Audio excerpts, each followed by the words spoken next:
Ya, baik kita lanjutkan. Berikutnya, kalau tadi narrative review adalah seperti literatur review atau penelitian yang hanya berdasarkan pada referensi-referensi, kemudian dirangkai, yang kemudian dapat ditarik suatu kesimpulan yang itu sangat subjektif, ya, tergantung pada penulis. Nah, ini berikutnya satu tingkat yang lebih tinggi dibandingkan dengan literatur review atau narrative review, yang di sini juga tidak penelitian yang dilakukan secara langsung, tidak, tapi systematic review ini adalah menggunakan sama seperti literatur review, hanya di sini mempunyai metode yang rigid, ya, metode yang harus diikuti rigid. Kemudian nanti ada analisis statistiknya. Systematic review ini hanya satu langkah sebelum penelitian yang paling sulit untuk dilakukan yang disebut dengan meta-analisis. Oke. A form of scientific study at the top of the ladder of clinical evidence, ya. Ini bukan tidak hanya naratif atau literatur review. Science systematically identify all relevant literature around a specific clinical question. Using predefined inclusion/exclusion criteria, researchers select the studies, extract the data from individual studies, and combine the data to get an overall result. A high-quality systematic review is a reliable source of valid information for clinical research. Jadi di sini, kalau tadi di narrative review itu tidak terlalu ada pola yang rigid, maka kalau di systematic review ini polanya sangat rigid untuk mendapatkan paper yang akan dipakai untuk referensi. Jadi ada inclusion dan exclusion kriteria inklusi eksklusinya, kemudian ada berapa jumlah paper yang harus diambil, kemudian berdasarkan kriteria inklusi dan eksklusi itu tadi, kemudian harus ada yang di screen, ya. Setelah di screening kemudian nanti kita bahas secara lebih detail di slide-slide berikutnya, ya. Intinya systematic review ini termasuk salah satu penelitian yang level hasil kepercayaan terhadap hasilnya itu tinggi. AMSTAR, a measurement tool to assess systematic reviews, or MOOS, meta-analysis of observational studies in epidemiology. Ini adalah alat yang biasa dipakai untuk menilai systematic review maupun meta-analisis. Ini tadi yang saya sampaikan, ya, systematic review itu selangkah lagi jadi meta-analisis. Jadi tingkat penelitian yang paling tinggi. Nah, bagaimana kita menilai kalau satu paper itu atau satu jurnal itu adalah systematic review, jenis penelitiannya? Maka yang kita lakukan atau yang kita pastikan di dalam paper itu adalah yang pertama, is the clinical question clear, sama, ya, maka pertanyaan penelitiannya jelas. Is the research for evidence thorough? Jadi apakah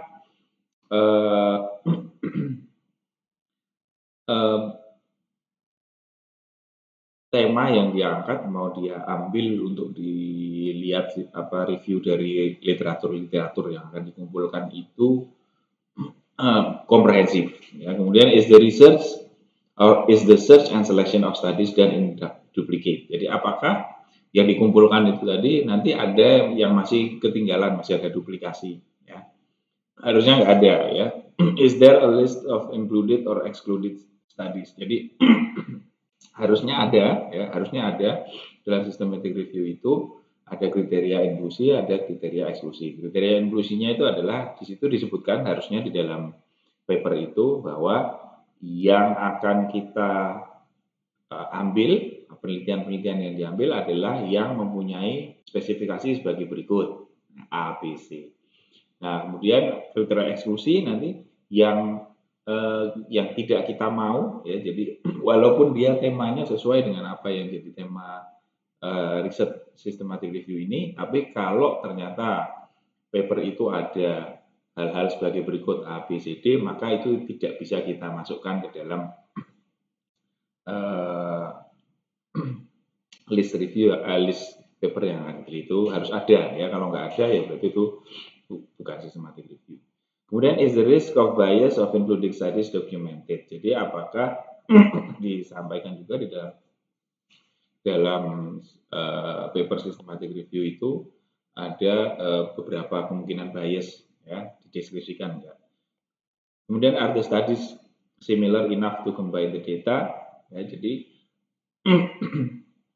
yang akhirnya nanti dia teliti, yang akhirnya paper-paper yang itu akhirnya dia analisis di systematic review itu apakah mempunyai data yang mirip satuannya kah atau mungkin indikatornya kah gitu.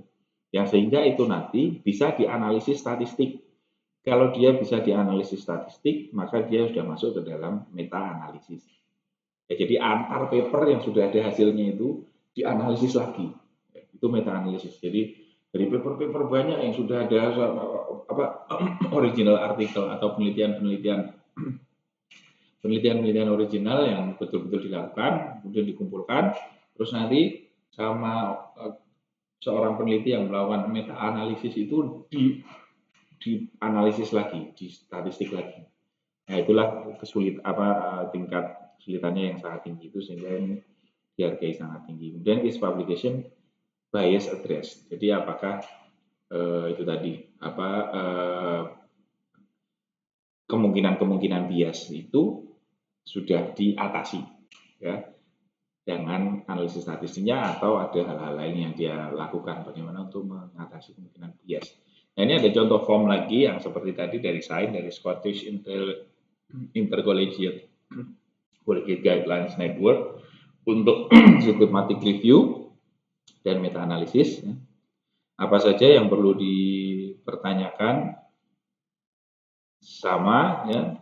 Ini harus mengikuti PICO dulu ya, patient or population, intervention, comparison and outcome.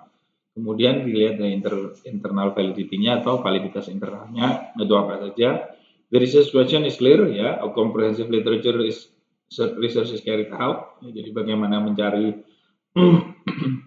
literatur yang mau diteliti itu disebutkan ya.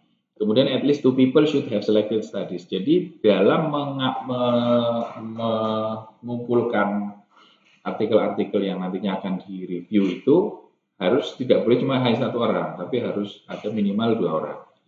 At least 2 people should have extracted data. Begitu juga dengan pengambilan datanya.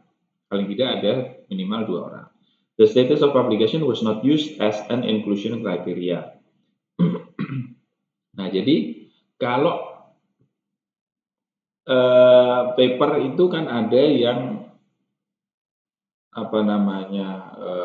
baru belum publish tapi baru early apa itu namanya ya, saya lupa. Jadi statusnya dia belum dipublikasikan di jurnal, tapi dia udah ada sneak peek-nya. Jadi oleh jurnal kadang-kadang sudah ada jurnal yang modelnya begitu, sudah ada ini yang akan terbit di seperti preview ya, yang akan terbit di bulan depan jurnalnya. Nah, kalau itu dijadikan inklusi ya, jadi bahwa inklusi ini statusnya itu ada yang jadi inklusi termasuk yang belum publish gitu ya, baru yang review. Nah, itu harusnya nggak boleh. Jadi harus yang sudah publish, betul-betul officially published. Kemudian di excluded studies are listed ya, jadi yang nanti akhirnya di-exclude, yang tidak jadi diikutkan dalam analisis review ini harus di daftarnya ditampilkan ya. Kemudian the relevant characteristic of the included studies are provided. Jadi ini inclusion kriterianya harus ditampilkan juga. Scientific quality of the included studies was assessed and reported. Ya, jadi harus disampaikan di dalam systematic review itu bahwa paper-paper yang sudah dikumpulkan itu adalah paper-paper yang diakui secara ilmiah. Ya, tentunya apakah ini diambil dari database jurnal yang mana, ya kan? Karena database jurnal itu juga mencerminkan apakah paper itu bagus atau tidak. Kemudian was the scientific quality of the included studies used appropriately, ya, apakah dipergunakan dengan baik. Kemudian appropriate methods are used to combine the individual study findings.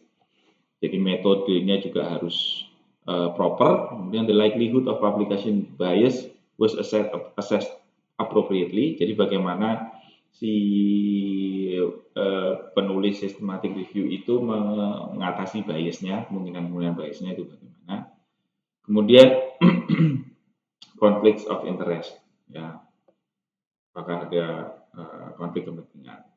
Kemudian ada overall assessment, jadi apakah bagus atau tidak di sini, ya. Ya, kita kembali ke PowerPoint-nya yang lebih detail daripada ini, ya. Nah, kemudian tadi kalau Anda perhatikan tadi di slide tadi di apa namanya di formnya saya tadi ada PICO. PICO itu apa? Singkatan, ya, problem of interest, intervention of interest, comparison, sama outcome. Nah, di dalam penelitian itu pasti ada ini, harus tampil, ya. Kemudian decide the minimal level of evidence. Jadi model penelitiannya apa, ya, yang mau di review, paper-papernya, ya paling bagus ini sarannya yang RCT. Kalau RCT semua, jadi nanti jangan ada RCT, ada cohort, ada observational yang betul-betul hanya cross sectional, ya, observational yang cross sectional, ada observational cohort, kemudian campur-campur, ya, kalau bisa memang satu jenis. Kemudian primary purpose is to find all the available evidence surrounding the disease, should provide a detailed research study. A good rule of thumb, authors have searched for trials in at least 3 database. Nah, jadi untuk mengumpulkan paper-paper sesuai dengan apa yang ingin dituliskan, itu penulis systematic review itu harus minimal mengakses atau mencari paper-paper dari 3 database jurnal, ya. Nah, sebetulnya ada berapa yang terpercaya database-nya itu ini, kalau 3 lebih, ya, karena kita ada PubMed, ya, itu untuk bidang kesehatan, ya, itu PubMed. Kemudian ada Embase, ada Cochrane, kemudian ada Lilac, sama ada Sinal, ada 5, ya.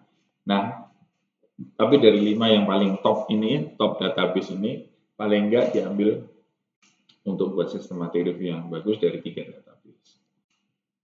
Nah, ini PubMed tuh seperti ini, ya. Kemudian kalau yang Embase itu seperti ini, yang dari European. Kemudian ini ada yang PubMed juga. Kemudian ada Cochrane, ini ada Lilac dan Sinal, ini Lilac, kemudian ada Sinal. Ya, ini semua database. Jadi dari mana kita mengakses jurnal yang mau kita ambil. Nah, mungkin nggak ada satu jurnal yang ada di database-nya ke 5 database-nya. Mungkin aja. Oleh karena itu nanti kita harus juga melakukan screening terhadap duplikasi. Nah, ini list of included and excluded studies should be documented. Jadi yang pertama dapat yang dengan kata kunci sesuai dengan apa yang kita inginkan, ya, kan kita masukin kata kunci ke database itu, kemudian keluar. Nah, itu semua harus didokumentasikan. Awal kita dapat sekian ratus paper, kemudian nanti berdasarkan sekian ratus paper itu kita ambil kriteria inklusi dan eksklusi, maka kemudian tersaring berapa paper. Nah, itu didokumentasikan yang saring berapa, kemudian judul apa saja, ya. Nah, ini a table of included studies may be described the number and type of participant, ya, ensuring the review process is transparent. Ini tadi. Jadi ini tadi kalau sudah dapat dari 3 database, ya, ini Prisma algorithm Prism. Prisma itu proximal iterative smooth algorithm, ya, of search strategy for systematic review. Jadi setelah dapat dari 3 tadi, kemudian diduplikat, dicek kalau ada duplikat, karena tadi ada yang mungkin paper yang sama ada di database-nya PubMed, ada di database-nya Embase ya. Nah, jadi yang sama diambil satu saja. Kemudian di screen lagi berdasarkan kriteria inklusi eksklusi, ya kan? Karena kriteria inklusi akan dapat. Nah, sudah dapat, kemudian dilihat full text-nya sedia atau tidak.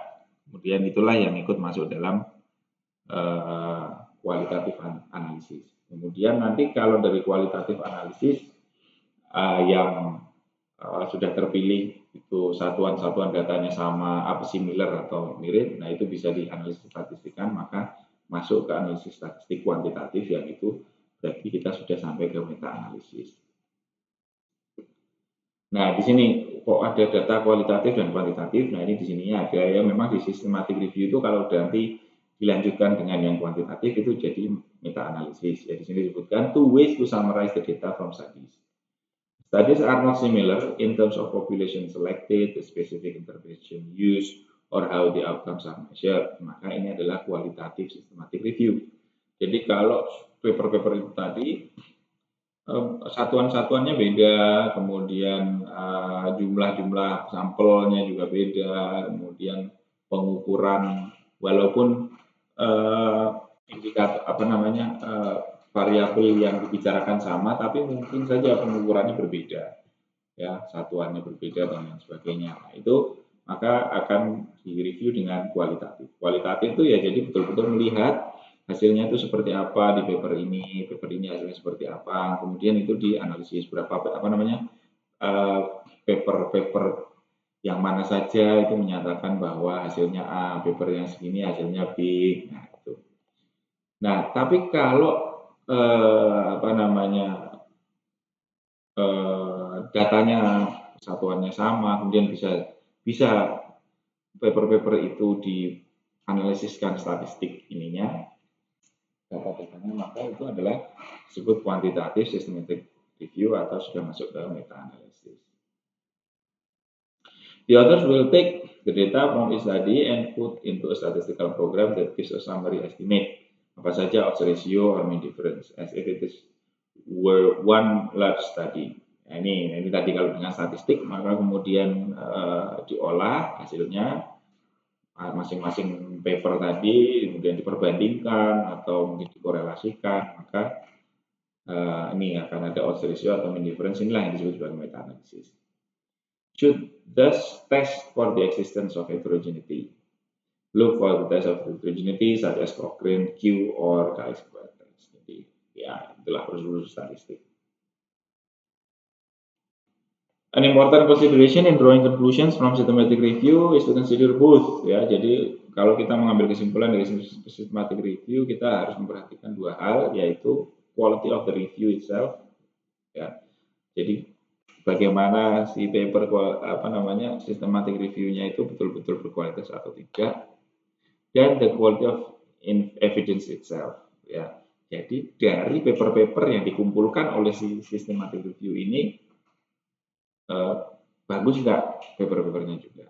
Ya, jadi tidak hanya paper literatur review-nya yang hasil akhirnya juga harus bagus, kemudian paper-paper yang dia review itu juga harus bagus. Nah, kemudian yang bentuk yang terakhir tadi ada critical summaries atau critically appraised topics, ya, CAT atau CAT, critical synopsis or critical summaries. Ini singkat ya, karena ini summary, jadi dia betul-betul rangkuman singkat tentang penelaahan beberapa paper. Ya. Provide concise, user-friendly analysis. Author generally have some expertise in clinical appraisal, summarize the evidence, address the strength and weakness of the evidence, and highlight the clinical relevance. Generally one page or less tuh, hanya one page, hanya satu halaman atau malah kurang. It can be read in about 5 minutes. Nah, ini sumber-sumber CAT apa? Jadi kalau boleh nggak CAT itu kita jadikan referensi untuk menulis skripsi? Ya boleh saja, ya boleh saja. Karena ini adalah beberapa sumber di mana kita bisa dapat CAT. Ini sangat menguntungkan karena CAT ini hanya satu lembar. Ini adalah laman-laman yang bisa kita akses untuk mencari CAT. One page summary of evidence begins with declarative title and immediately states a clinical bottom line, showing the clinician action that results from the CAT. Nah, ini salah satunya yang bisa kita ambil. Nah, tapi ini biasanya untuk pendekatan klinis sih sebenarnya. Salah satu review dalam hanya satu halaman, mungkin itu satu perawatan tertentu. Nah, kemudian dia review itu baik buruknya dan efektif efisiensinya, sukses tidaknya itu hanya dalam satu halaman.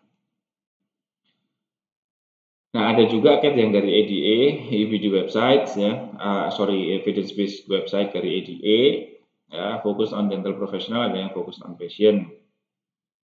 Apa saja di dalamnya ada database untuk systematic review, kemudian rekomendasi klinis dari ADA, kemudian sumber-sumber evidence based dentistry sama clinical topics of interest di dalam ini dental professional. Ini kalau kita masuk ke sini ya, ADA Library and Archive, yaitu kita akan cari apa di situ yang dibutuhkan ada. Nah, ini Journal of Evidence Based Dental Practice ya, salah satunya. Nah, ini yang jurnal yang mengakomodir tulisan-tulisan yang evidence based dan Dental Health BDJ ya. Ya, mungkin itu yang bisa saya sampaikan terkait dengan critical appraisal dan evidence based untuk sebagai bekal bagaimana Anda nanti mencari referensi untuk skripsi Anda besok ya. Jadi ingat-ingat tadi ada beberapa jenis penelitian ya, mulai dari RCT, kemudian literature review, systematic review sampai CAT ya, yang bisa kalian jadikan referensi. Nah, tapi untuk kemudian memilih mana itu referensi yang baik, maka tadi ya ini yang sudah kita bahas ya. Jadi kalau RCT itu yang RCT yang seperti apa, kemudian kalau ya narrative review seperti apa, kemudian systematic review yang kriterianya seperti apa, itu yang bisa kita ambil ya, supaya nanti Anda dalam menulis skripsi tidak sembarangan mensitasi atau menjadikan paper referensi. Jangan sampai nanti dari blog dan lain sebagainya, itu tidak diperbolehkan. Baik, adik-adik, semoga bermanfaat. Sekali lagi selamat pagi, siang, sore, atau malam. Assalamualaikum warahmatullahi wabarakatuh.